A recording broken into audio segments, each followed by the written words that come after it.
Glória a Jesus, glória a Jesus. Hoje é um dia de festa, né? Porque celebraremos a ceia do Senhor.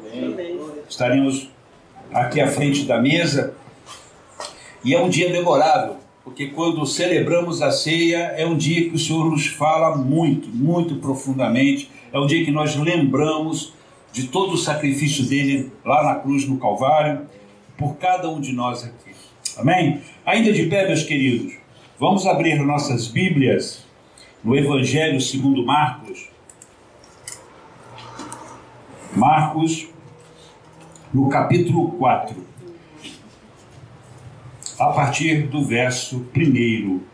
Evangelho segundo Marcos, capítulo 4, e nós vamos ler a partir do verso 1. Eu já preguei sobre isso aqui. Mas quando eu estava fazendo a leitura diária, o Senhor me tocou muito sobre esse texto e me falou mais algumas coisas. E Deus, tenho certeza que Deus quer que eu traga isso para a igreja, para que nós meditemos juntos sobre tudo que está escrito aqui. Todos acharam? Vamos ler então? Deixa eu pegar aqui, meus irmãos. Tem um problema de idade. Então, quando a gente tem um problema de idade, não se tem muita coisa para fazer. Eu tenho que usar aqui algumas alternativas. Então, vamos lá. E outra vez começou a ensinar junto do mar, e ajuntou-se a ele grande multidão, de sorte que ele entrou e assentou-se num barco sobre o mar, e toda a multidão estava em terra junto do mar. Deixa eu fazer uma pausazinha aqui. É interessante como Jesus é, né, uma pessoa extremamente inteligente. Gente, não havia engenheiro de som nessa época. Não havia, mas Jesus conhecia a técnica. Tá? E ele sabia, se ele se posicionasse no mar, o som chegaria para a multidão. Porque quando a gente fala em multidão, a gente não está falando de 1.000 pessoas. Não, quando Jesus chegava eram 10.000, né? 15.000 pessoas. Então vocês imaginem a praia toda coalhada de gente. Como é que a voz de Jesus chegava até essa multidão? Chegava, gente, porque ele conhecia muito bem a técnica. Ele ia para o mar e o vento que vem do oceano faz com que a voz dele chegasse a todas aquelas pessoas. É muito interessante isso, gente. Não havia engenheiro de som, mas nosso Jesus é o maior de todos eles. Vamos lá, versículo 2. E ensinava-lhes muitas coisas por parábolas, e lhes dizia na sua doutrina: ouvi.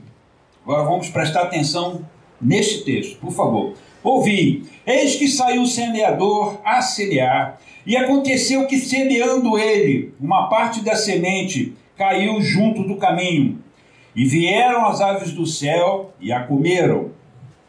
E outra caiu sobre pedregais, onde não havia muita terra, e nasceu logo, porque não tinha terra profunda. Mas saindo o sol queimou-se, porque não tinha raiz, e secou-se. Versículo 7. E outra caiu entre espinhos, e crescendo os espinhos a sufocaram, e não deu fruto. E outra caiu em boa terra, e deu fruto, que vingou e cresceu, e produziu 30, outros 60 e outros 100. E disse-lhes: quem tem ouvidos para ouvir, ouça. E quando se achou só, os que estavam junto dele, com os 12, interrogaram-no acerca da parábola. E ele lhes disse: a vós vos é dado saber os mistérios do reino de Deus, mas os que estão de fora, todas estas coisas se dizem por parábolas, para que vendo vejam e não percebam, e ouvindo ouçam e não entendam, para que não se convertam e lhes sejam perdoados os pecados. E disse-lhes: não percebeis esta parábola? Como, pois, entendereis todas as parábolas? Verso 14. O que semeia a palavra. E os que estão junto do caminho são aqueles em quem a palavra é semeada, mas tendo-a eles ouvido, vem logo Satanás e tira a palavra que foi semeada nos seus corações. E da mesma forma, os que recebem a semente sobre os pedregais, os quais, ouvindo a palavra, logo com prazer a recebem, mas não têm raiz em si mesmos, antes são temporãos. Depois, sobrevindo tribulação ou perseguição por causa da palavra, logo se escandalizam. E outros são os que recebem a semente entre espinhos, os quais ouvem a palavra, mas os cuidados deste mundo, os enganos das riquezas e as ambições de outras coisas, entrando, sufocam a palavra e fica infrutífera. E estes são os que foram semeados em boa terra, os que ouvem a palavra e a recebem, e dão fruto, um 30, outro 60 e outro 100. Podemos assentar, queridos?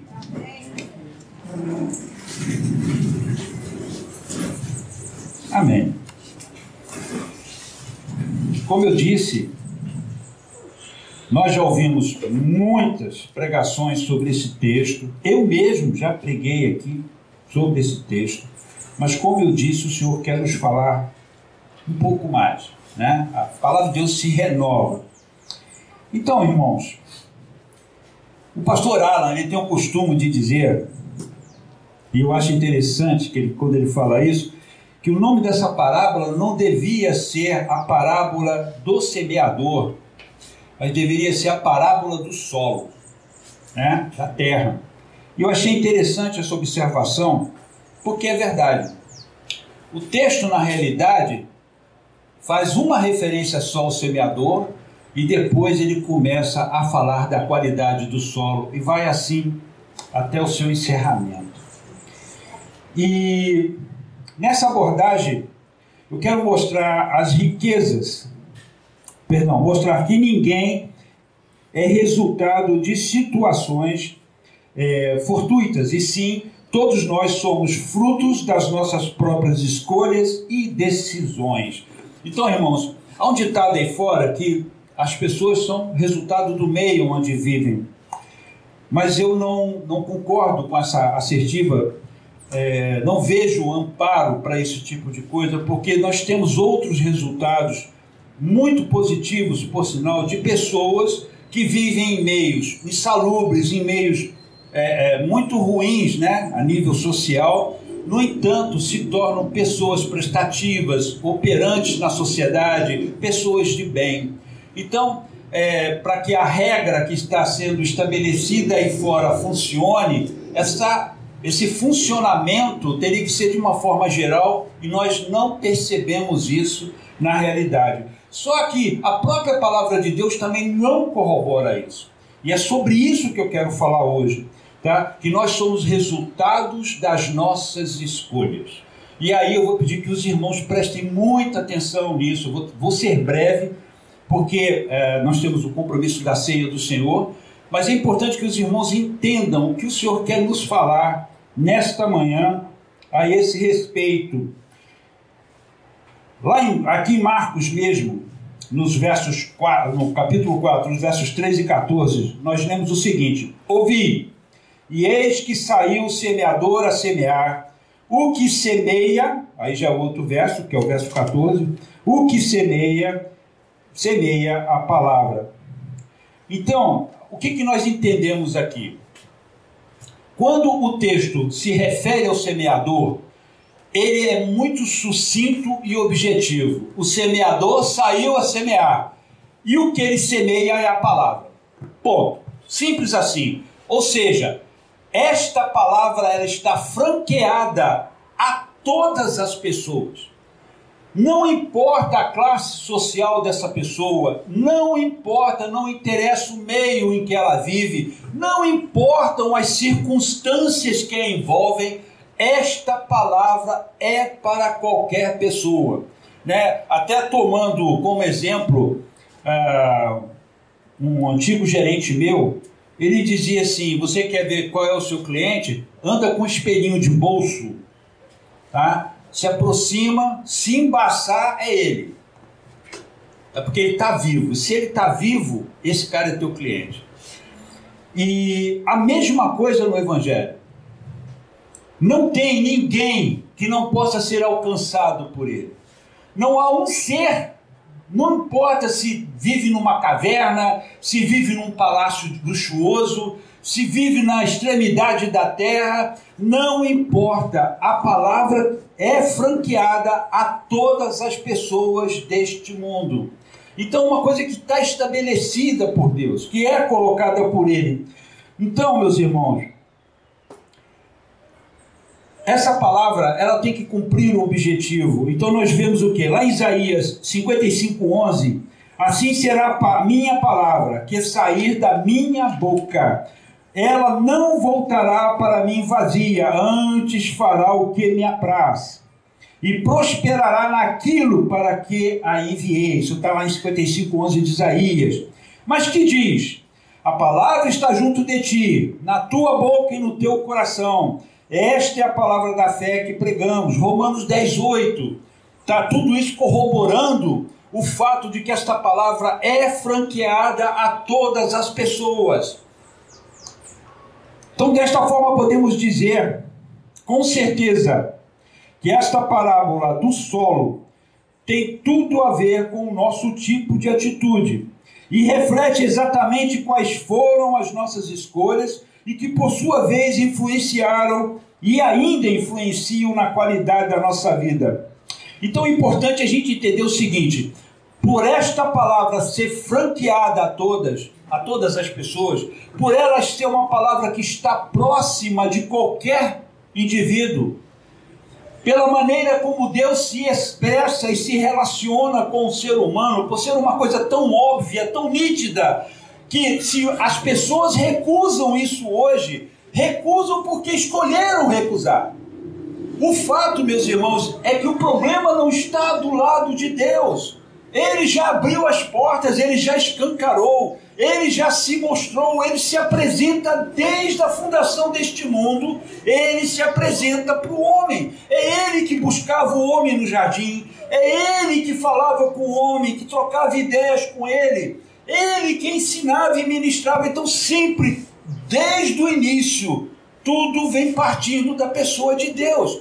E a sua palavra, a mesma coisa. Ela está aí, notória, clara para qualquer pessoa. Por isso que quando Romanos diz que nós somos indesculpáveis diante deste fato, quando recusamos, ouvimos com qualquer tipo de desculpa diante de Deus, dizendo, mas eu não sabia. A Bíblia diz que nós somos indesculpáveis, porque esta palavra, ela está notória, ela é clara. Então não há nenhum tipo de impedimento, de barreira com Deus nesse sentido. E aí nós vemos, temos que ter esse entendimento para onde Deus quer nos levar, que qualquer situação pós esse fato de que Deus está escancarado para o ser humano, qualquer alteração na nossa rotina, qualquer alteração na nossa jornada vem em decorrência da nossa própria escolha. Ou você escolhe ouvi-lo ou não. E a partir daí, a sua vida vai caminhar dentro desse trilho que você construiu, ou que você construir a partir daí. Então vamos ver um trecho da palavra que corrobora isso. Lá em Gênesis, nós lemos Gênesis capítulo 4, versos 6 e 7. Diz assim: e o Senhor disse a Caim, por que te iraste? Por que descaiu o teu semblante? Se bem fizeres, não é certo que serás aceito? E se não fizeres bem, o pecado jaz à porta, e sobre ti será o seu desejo, mas sobre ele deves dominar. O que o Senhor está dizendo é o seguinte: Caim, por que você está triste? Por que aconteceu? Todos aqui conhecem a história, sabem o que ocorreu. Ambos foram oferecer sacrifício ao Senhor, e o Senhor foi favorável ao sacrifício de Abel, irmão de Caim, porque este estava oferecendo o seu sacrifício, tá, com o coração totalmente disposto para Deus. Não era o ato, não era a forma da coisa, não era o sacrifício em si, mas era a sua apresentação diante de Deus. Caim, ele tinha um coração contrito, um coração voltado para Deus. E por causa disso, Deus aceitou o sacrifício de Abel. E Caim, por sua vez, ofereceu um sacrifício na sua forma, no conceito, obedecendo às normas, mas o seu coração não estava voltado para Deus. E quando ele viu o sacrifício do seu irmão Abel sendo aceito pelo Senhor e o dele não, a Bíblia diz que ele saiu irado desse momento. Consequência já de um comportamento completamente fora da palavra, fora dos princípios de Deus. E ele estava andando no seu caminho, Deus o contemplou e disse: Caim, por que você está com essa cara? Por que você está tão carrancudo? Por que o seu semblante está tão carregado? Se você fizer certo, Caim, é claro que eu vou aceitar.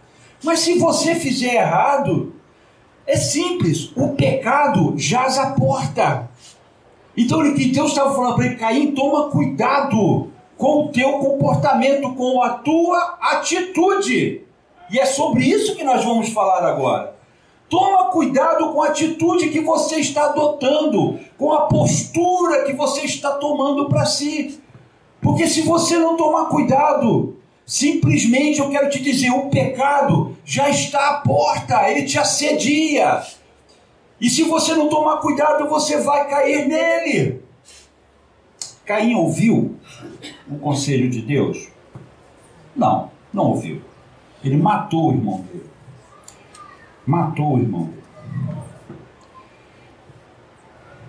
O que o Senhor está me chamando a atenção neste texto são para 4 tipos de atitudes, que por conseguinte, esses 4 tipos de atitude está associado a 4 grupos de pessoas, onde o Senhor classifica toda a humanidade e os coloca dentro desses 4 grupos.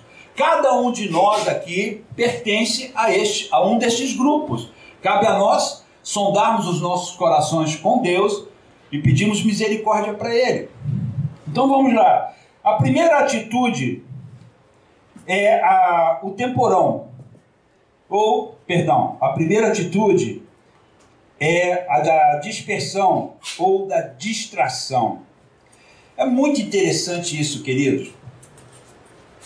Vivemos numa sociedade com muitas distrações.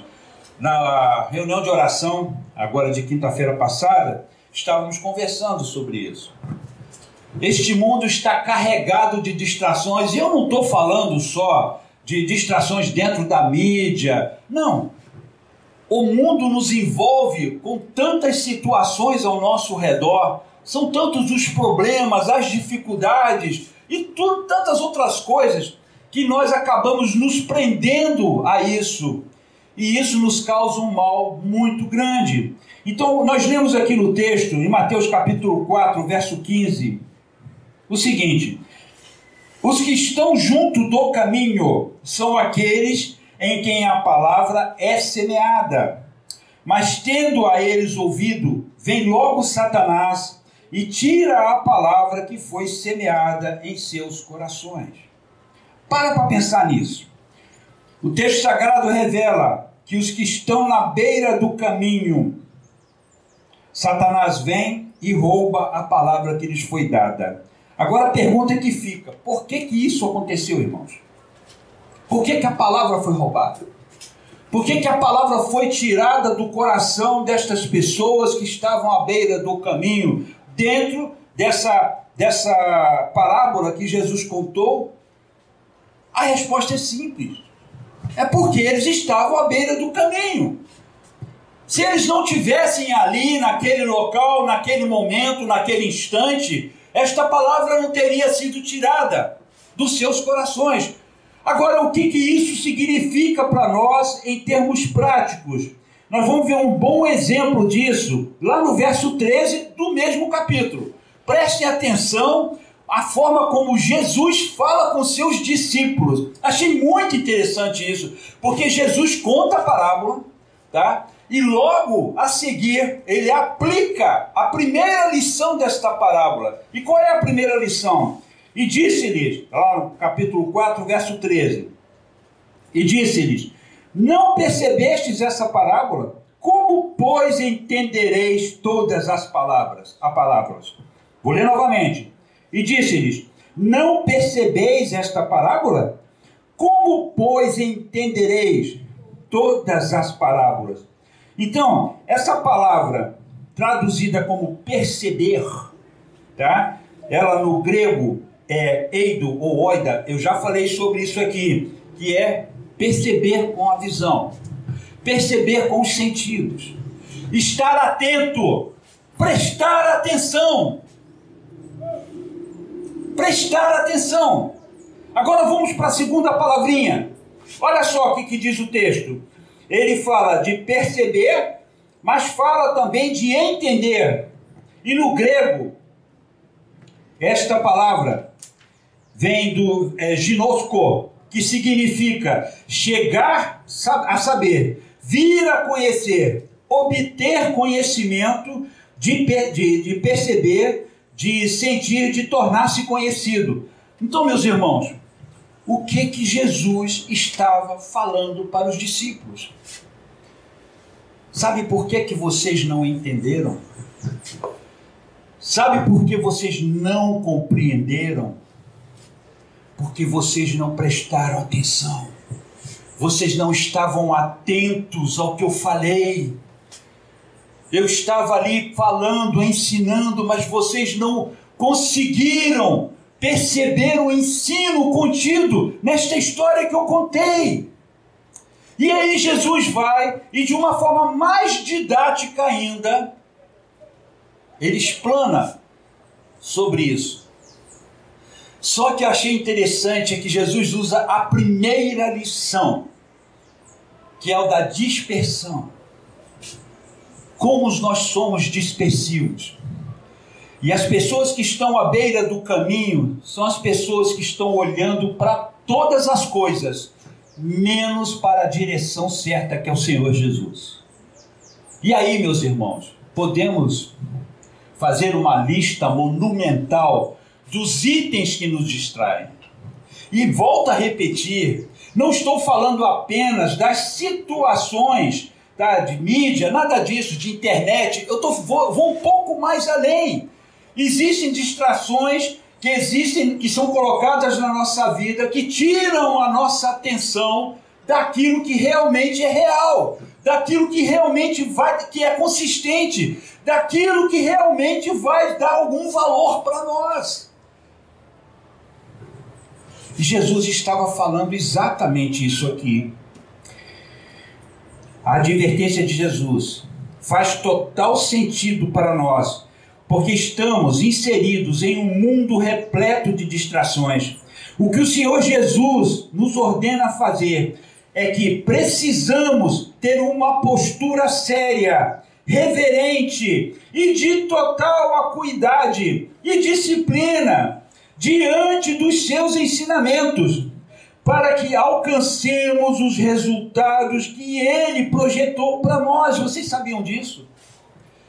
Quando Deus deu as promessas para nós, quando Deus nos deu os princípios dele para nós, os resultados, todos eles, 100% deles, são positivos.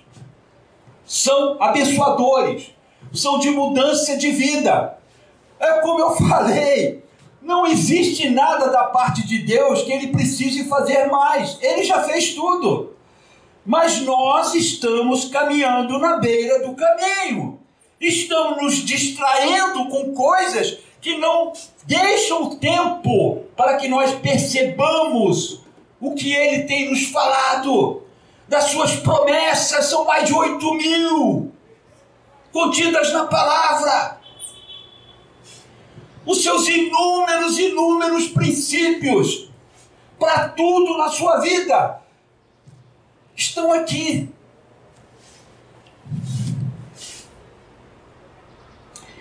E aí nós vemos lá em Hebreus, capítulo 2, verso 1. Portanto, convém nos atentar com mais diligência para as coisas que já temos ouvido, para que em tempo algum nos desviemos delas. Precisamos de diligência, que foi falado hoje aqui na escola dominical. Precisamos ser diligentes, precisamos atentar para esses princípios, para que a gente não se desvie. Por quê? Porque o objetivo de Deus é que nós alcancemos o que Ele projetou para nós. E se formos para a palavra, Ele diz: eu só tenho bons pensamentos a vosso respeito. Pensamentos de bem e não de mal. Mas estamos tão distraídos, né, queridos? Tão distraídos. Estamos igual os discípulos. Mestre, o que foi que o senhor falou mesmo? Como é que é? Vocês não prestaram atenção no que eu disse? Vocês não ouviram o que eu falei? Aí nós temos um bom exemplo, que é o exemplo dos bereanos. Lá em Atos 17, 10 e 11 diz assim: e logo os irmãos enviaram de noite Paulo e Silas a Bereia. E eles, chegando lá, foram à sinagoga dos judeus. Ora, estes foram mais nobres. Foram mais nobres do que os que estavam em Tessalônica. E de bom grado receberam a palavra, examinando cada dia nas Escrituras se estas coisas eram assim. Meus irmãos, se eles examinavam, é porque eles prestavam atenção. Eles prestavam atenção. Vamos correr, queridos. Segunda atitude, ou segundo grupo, que eu chamo de temporão ou de pouca duração. E isso está registrado lá em Marcos capítulo 4, versos 16 e 17. E diz assim: e da mesma forma, os que recebem a semente sobre pedregais, os quais ouvindo a palavra, logo com prazer a recebem, mas não têm raiz em si mesmos. Antes são temporãos. Depois, sobrevindo a tribulação, a perseguição, por causa da palavra, logo se escandalizam. Pergunta que não quer se calar: por que se escandalizaram? Por que se afastaram? Resposta: na Bíblia, porque não tinham raízes. Porque não tinham raízes. Tá bom, meu camarada, e como é que faz para ter raiz? Como é que eu faço para ter raiz nesse negócio? Palavra de novo. Vamos lá. Apóstolo Paulo para Timóteo, lá no 1 Timóteo 4, 15 e 16, diz assim: medita estas coisas, ocupa-te nelas, para que teu aproveitamento seja manifesto a todos. Como é que é? Medita nestas coisas, ocupa-te delas, para que o teu aproveitamento... Opa, essa palavra para mim, ela é muito conhecida no meu meio de trabalho. Eficiência. É você tirar o máximo proveito daquilo que te foi ensinado, daquilo que te foi colocado. Paulo está dizendo assim: camarada, para que o teu aproveitamento seja perfeito, para que você seja eficiente na obra de Deus, medita nestas coisas e ocupa-te delas. O que ele quer dizer? Pegue tudo isso que você está aprendendo, rumine isso, mastigue isso o tempo todo, e depois ocupe todos os espaços da sua vida com tudo isso que você aprendeu. Ocupa-te disso que você aprendeu. Não deixe espaço para outra coisa.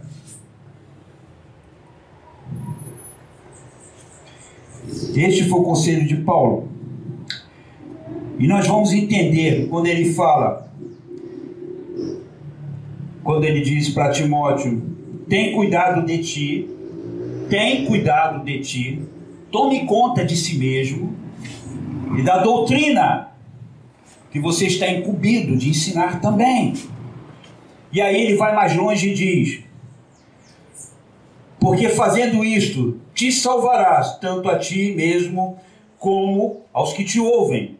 E lá em Atos, capítulo 6, verso 4, lá naquele episódio da escolha dos diáconos, quando teve aquela pequena confusão lá com as viúvas dos gregos, e aí os apóstolos se voltaram para a igreja e dizem assim: levantem homens com fé verdadeira, homens tementes a Deus, 7 pessoas, para que sirvam as mesas.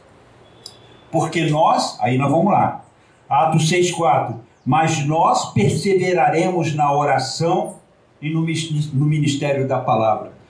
Os líderes daquele tempo se preocupavam em orar e em meditar na palavra. Não podia ter distrações, por mais, digamos assim, nobres que eram as demandas que estavam surgindo ali no meio da igreja. As viúvas dos gregos estavam sendo desprezadas no auxílio da igreja. Então havia uma reclamação sobre isso, mas os apóstolos disseram: nós não podemos deixar a palavra, nós não podemos deixar a oração, nós não podemos deixar de nos ocuparmos nisso, precisamos disso. Então ocupa-te destas coisas. E o Paulo está passando uma experiência para o jovem Timóteo, aquele jovem promissor pregador, estava passando uma experiência própria. Ocupa-te disso. Cristão sem raiz não possui consistência na fé. Toda prova que lhe sobrevém, ele a trata como se algo absurdo. E o apóstolo Pedro fica espantado diante disso, irmãos. O apóstolo Pedro, ele fica espantado, porque olha o que ele diz aqui em 1 Pedro, capítulo 4, hoje está batendo todos os recordes, capítulo 4, versos 12 e 13. Amados, não estranheis a ardente prova que vem sobre vós, para vos tentar, como se coisa estranha vos acontecesse. Mas alegrai-vos no fato de serdes participantes das aflições de Cristo, para que também, na revelação da sua glória, vos regozijeis e alegreis. Essa palavra, irmãos, estranha, que o apóstolo Pedro, na tradução, usa aqui, é uma palavra que se refere a um ser alienígena, algo externo, algo fora do que é natural nesta terra. Para Pedro, um crente se espantar diante da prova, da luta, é como se ele fosse possuído por um ser alienígena, por algo fora daqui, porque para Pedro isso era normal, faz parte do processo, porque se nós formos para o que a palavra diz lá em 2 Timóteo 3,12, e também a todos que piamente querem viver em Cristo Jesus padecerão perseguições, sofrimento é promessa, faz parte da vida do cristão. Esse mundo é cheio de dor, esse mundo é cheio de sofrimento, esse mundo só possui doença, só possui males. Infelizmente ainda estamos aqui. Pedro se espantou com o fato de algumas pessoas murmurarem, reclamarem, pelo fato de estarem passando por alguma prova, alguma situação difícil. E isso faz com que muitos se afastem de Deus. As lutas do dia a dia, aquela coisa difícil, daquela roda que você tem que girar, daquele leão que você tem que matar todo dia. Você acorda, levanta, melhor, você acorda, senta na cama, né? E quando você olha, tem lá um leão na tua frente te aguardando. E você tem que dizer assim: ou ele me mata ou eu mato esse danado. Isso todos os dias. E as pessoas não aguentam, não seguram essa onda. e se afastam. Por quê? Porque o evangelho que é ensinado para elas é um evangelho completamente doente, perneta, tá? É aquele evangelho que promete: não sofra mais, não sofra mais. Meu Deus, Deus não quer que você sofra. Realmente, Deus não quer que nós soframos, mas o sofrimento vem em decorrência do pecado. Está grudado neste mundo igual chiclete, meus irmãos. Não tem como a gente separar isso. E por isso que Jesus fala: neste mundo tereis aflições. Ele teve. Pessoas se escandalizam. E é por isso que Jesus usa esse termo. Porque no grego, o termo usado é escândalos. Escandalizo. Fazer uma pessoa começar a desconfiar. Olha só, o que o termo grego, a definição desse termo grego, que Jesus usa, olha o que ele significa. Fazer uma pessoa começar a desconfiar e abandonar alguém em quem deveria confiar e obedecer. As provas do dia a dia, o sofrimento diário, o martírio dos problemas, fazem com que essa pessoa caia em desânimo. Comece a achar que Deus não está nem aí para ela.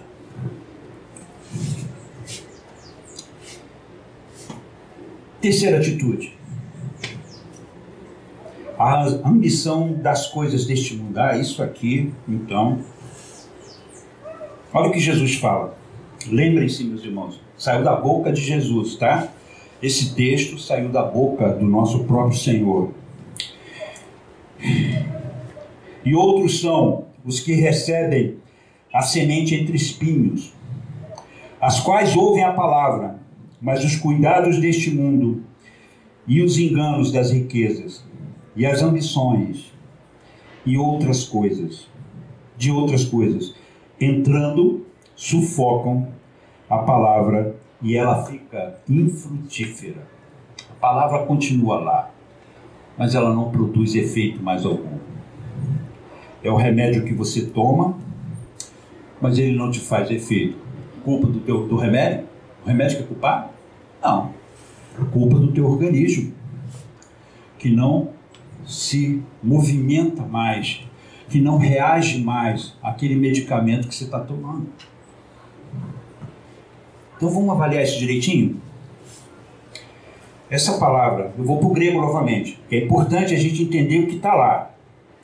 A palavra traduzida como entrando no grego, que é esporemai, quer dizer ser levado ou colocado para dentro.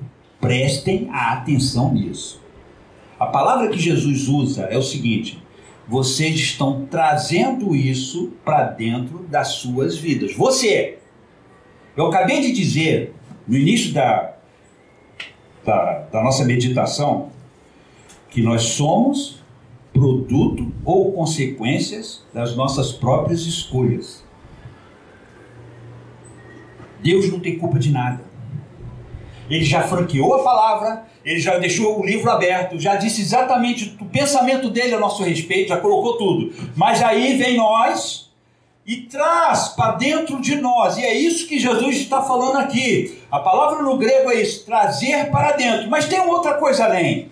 Olha só, outra palavra que Jesus usa, quando ele fala de sufocar.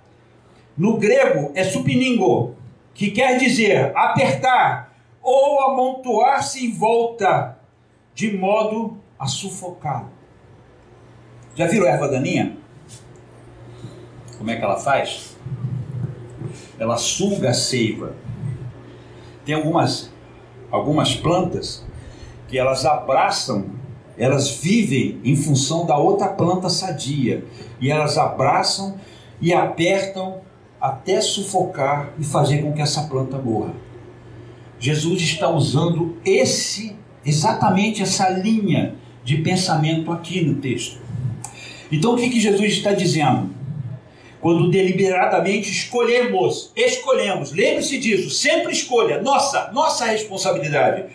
Escolhemos trazer o mal para dentro de nossas vidas. Este com rapidez se espalha em nós e dificilmente nós vamos poder contê-lo. Por isso que Jesus está falando, os espinhos que sufocam. Eu sou da área de tecnologia, e às vezes a gente, teimoso como nós somos, né? Carlos sabe disso, todos nós dessa área somos teimosos, achamos que sabemos mais, né? Temos mais sabedoria. E o que acontece, irmãos? Muitas das vezes nós precisamos rodar uma determinada rotina dentro da máquina, mas tem um antivírus lá que diz, não faz isso, não faz isso não.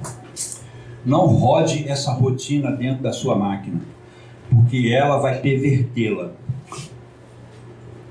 Vai fazer com que a sua máquina trabalhe mal. Mas aí você diz, não, mas eu quero rodar essa rotina. Eu quero rodar essa rotina. O que eu faço? Vou lá, desabilito o antivírus, pego a rotina e rodo dentro da máquina. E depois a consequência explode. Aí eu vou me lamentar. Aí você fala assim, Cleiton, já aconteceu comigo, irmão, não tem vergonha de falar não. Várias vezes, já perdi todos os dados do meu computador mais de uma vez por causa dessa maluquice. Mas é o que nós fazemos.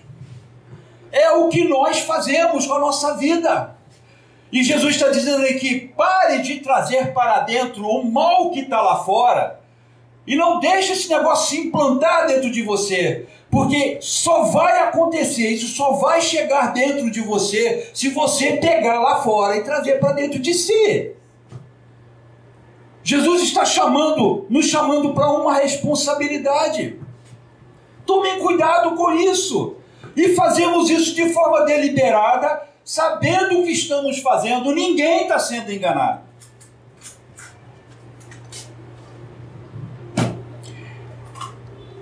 Eu vou encerrar.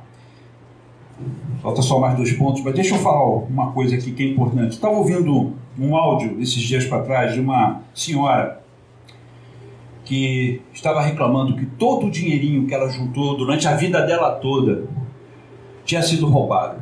Meu dinheiro foi roubado. Por quê? Porque alguém ligou para ela, se apresentando como gerente do banco dela. Ela confiou naquilo. O camarada mandou ela instalar um aplicativo no seu telefone. Ela instalou o aplicativo. Só que esse aplicativo, que é um aplicativo oficial, não é um aplicativo ruim, nós usamos para fazer acesso remoto, inclusive, para você fazer com que esse aplicativo rode na máquina do outro, o outro lá. Tem que trabalhar com 2 códigos. Ele vai te dar um código de acesso e depois do código de acesso ainda tem uma senha. E ela fez tudo isso. E estava reclamando, não instalem esse aplicativo. Não é o aplicativo, meu irmão. Não é o aplicativo, foi o acesso que você deu. Você deu o acesso. O dinheiro dela todo foi roubado por culpa dela. No final ela disse assim, eu fui uma trouxa. E quantos trouxas existem cristãos por aí que dão acesso às coisas malignas, aquilo que é errado, que a gente sabe que não vai funcionar em nossas vidas, mas fazemos.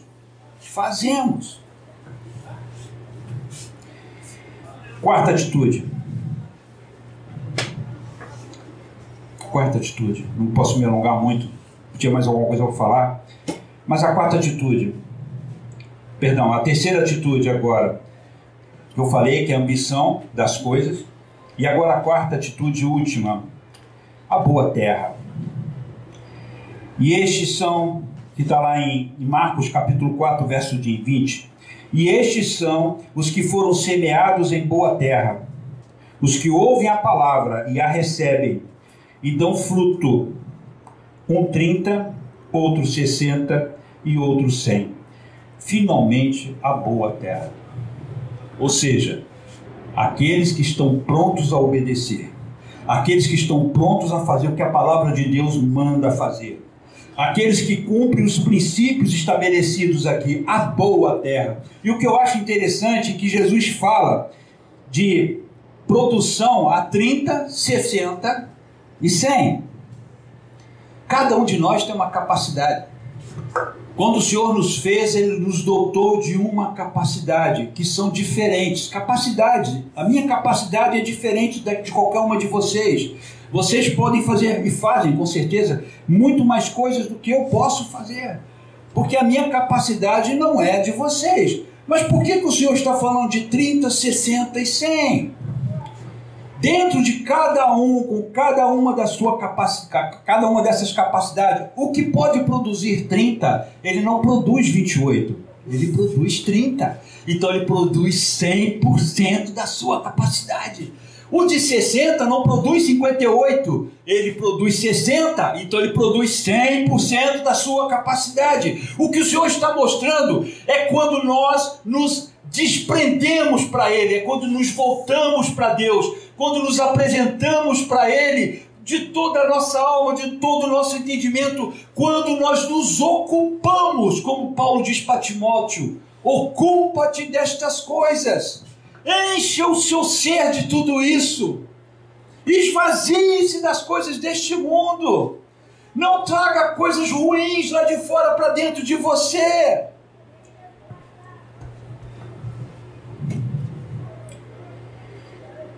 Lá no Salmo 1, é um salmo que eu amo muito. Lá nos versos 2 e 3, nós lemos o seguinte: antes tem o seu prazer na lei do Senhor, na sua lei medita de dia e de noite, pois será como árvore plantada junto a ribeiros de água, a qual dá seu fruto no seu tempo, e suas folhas não cairão, e tudo quanto fizer prosperará. Na sua lei medita de dia e de noite. Será como árvore plantada junto a ribeiros de água, raízes profundas. No seu tempo ele dá o fruto certo.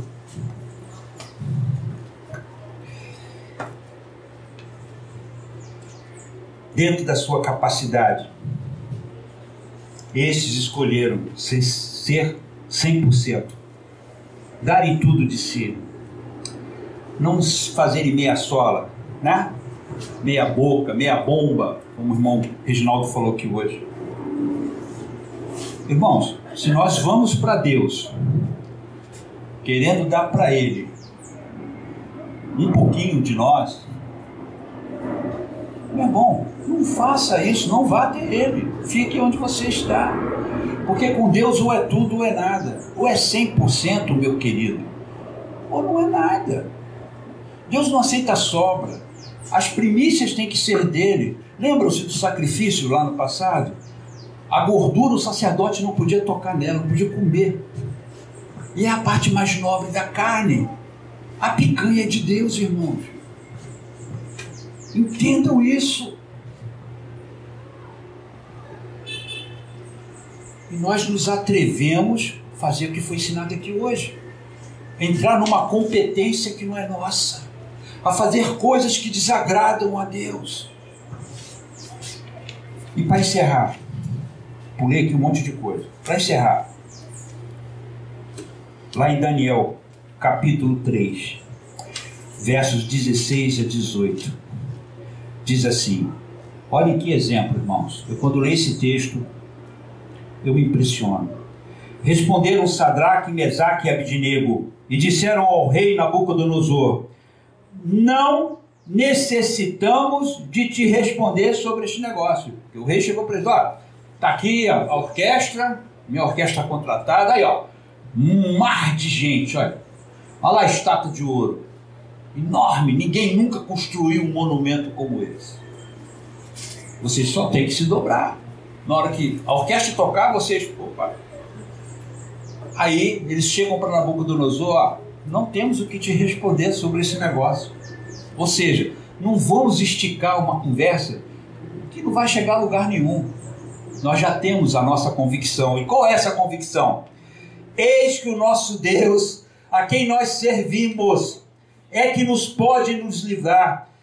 E Ele nos livrará da fornalha de fogo, da fogo ardente, e da tua mão, ó rei. E se não, fica sabendo, ó rei, que não serviremos os teus deuses, nem adoraremos a estátua de ouro que levantaste.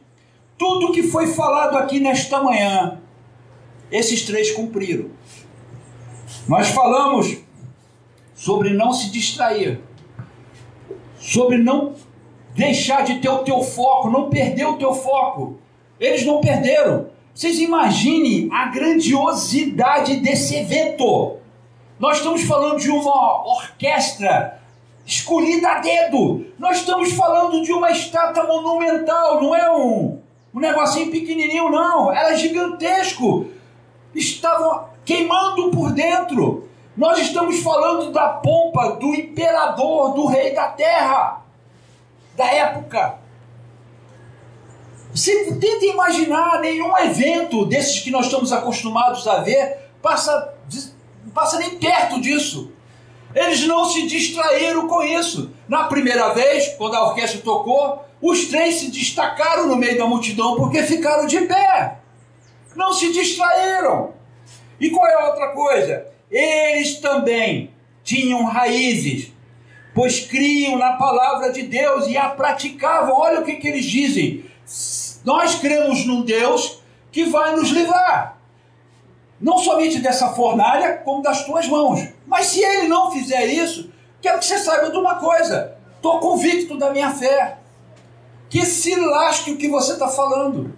Não estou nem aí para você. Eu prefiro obedecer a Deus. Raízes. Não tem como nenhum cristão nesta terra se levantar sem raiz. E vamos ver qual outra coisa que eles fizeram. Eles não trouxeram os costumes daquela nação para dentro das suas vidas. Gente, eles vieram com os exilados. Eles foram trazidos no meio da multidão. Foram escolhidos a dedo entre esta multidão para servirem no palácio. Não se contaminaram com as iguarias do rei. Não se contaminaram com o culto daquela nação. Não praticaram as mesmas coisas que os outros praticavam. Eles simplesmente não trouxeram aqueles costumes para dentro de si. E a última coisa, eles escolheram ser boa terra. Sabe por quê, irmãos? Porque depois disso aqui, o que foi que aconteceu? Nabucodonosor baixou um decreto dizendo: o Deus de Israel, esse Deus é o Deus verdadeiro. Esse Deus é que é o Deus verdadeiro. A boa terra, a semente produziu o fruto. E qual era o fruto? O engrandecimento do nome do nosso Deus. Foi para isso que o Senhor nos plantou, irmãos. Então eu queria encerrar esta mensagem com este grande exemplo para as nossas vidas, queridos. Amados, é isso que Jesus quis que os discípulos entendessem. Vocês ainda não compreenderam a parábola? Como é que é? Vocês não entenderam o que eu estou tentando mostrar para vocês? Que esta pergunta fique conosco no dia de hoje e durante a semana que vem, e a outra. Entendam o que eu estou falando com vocês. Amém? Vou ficar de pé, queridos.